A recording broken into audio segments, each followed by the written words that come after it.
day 1အဲ့ရထားတာနဲ့မျက်နှာသစ်တော်တိုက်ပြီးတော့ PC ကိုသွားပါတယ်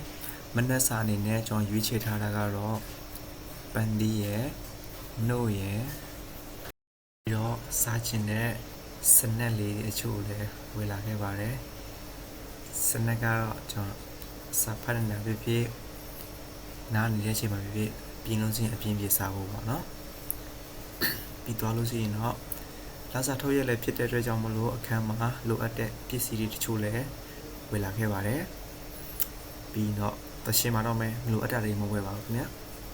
ပတ်စံကိုတက်နိုင်တော့ဒီရက်90တွင်းမှာလည်းချွေတာနိုင်အောင်တစ်ချက်လောက်တစ်ခါတည်းစီစစ်သွားမှာဖြစ်ပါတယ်โอเคပြင်ဆင်လိုက်နေပဲလမ်းမှာထီတွေ့တော့လည်းမနေနိုင်ဘူးเนาะတရက်နေ့6တန်းပေါများပေါမလားဆိုပြီးထိုးခဲ့ပါတယ်မပေါပါဘူးโอเคဒီ1စာဖတ်တယ်စာဖတ်ပြီးတော့အလုပ်တွေသွားတယ်ကိုရဲ့ D1 ရဲ့ပုံလေးတွေကိုမတန်းယူထားပါတယ်ပြီးတော့အလုပ်ထဲကျွေးတဲ့ညစာကိုပဲစားလာပြီးတော့ခန်းထဲပြန်ရောက်တာနဲ့ကျွန်တော်ကညဝကောက်လုပ်ဖို့အတွက်ပြင်ဆင်နေပါတယ်ဝကောက်အနေနဲ့ကတော့ကျွန်တော်အဓိကပြေးတာတော့ကျွန်တော်အနှစ်သက်ဆုံး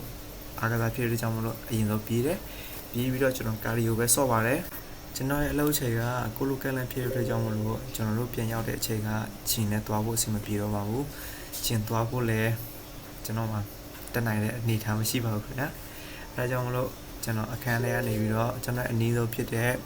စပန်ကလွန်ထိပ်ကိုသွားပြီးတော့အဲ့ဒီမှာပဲကျွန်တော်ဒီဂျီကန်လုပ်တယ်အကျော်တွေရှော့တယ်ကာဒီယိုဆော့တယ်ပြီးသွားလို့ရှိရင်တော့ကျွန်တော်အခန်းကိုပြန်ဖို့အတွက်ပြင်ဆင်ရပါပြီကြာကြီးဆော့ခဲ့လိုက်ပါတယ်မိနစ်90မပြည့်ခင်ဒီမှာပဲကျွန်တော်အခန်းကိုပြန်လာခဲ့ရပါတယ်ကျွန်တော်အခန်းနဲ့တရားနဲ့ကလည်းကွာဝေးနည်းငယ်ရှိတဲ့အတွက်ကြောင့်မလို့ပြန်လာ